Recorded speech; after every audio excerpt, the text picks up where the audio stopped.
Thanks so much for having me. I'm Colleen Miller. This is not working. I'm Colleen Miller. I'm the Executive Director of the Disability Law Center of Virginia. Before we get to who DLCV is, I want to make sure you all know who Irvo Otieno is.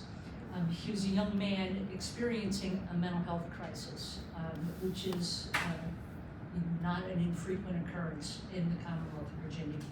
He had a very creative side to him. He loved music. He loved to create music and perform music.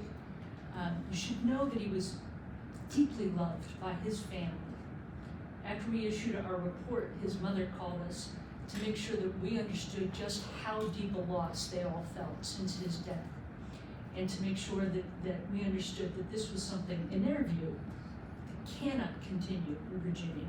And so we're really grateful for the chance to be here with you all today to figure out if there's some way that we can take some steps to prevent something like this from happening again. Some of you have worked with us in the past, but for those of you who are not familiar with us, let me just say the Disability Law Center of Virginia is a non-profit organization. We are not a state agency. We are a creature of federal law, which gives us our investigative authority, but we've also been recognized by the legislature as the state's protection and advocacy system. So we're created in Virginia code to perform the work that we do.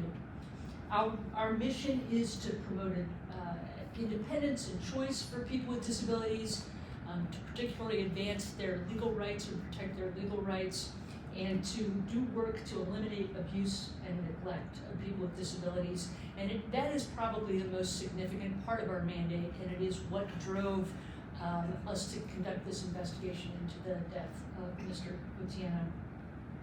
You can do the next slide, thank you. I hope you've had a chance to see that report. I know some of you have had a chance to see the report. It is a hard read. I will tell you that right now.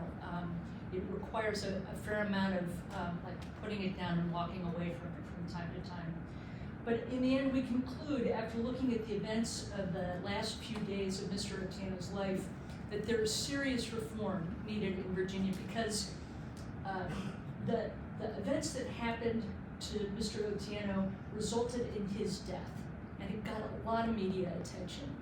But people with mental illness are encountering these same issues every single day in Virginia, and we really need to do something about it.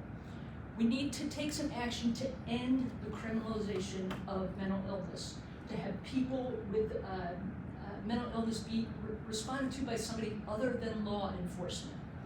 We need really to address the conditions in jails where thousands of people with mental illness are being kept.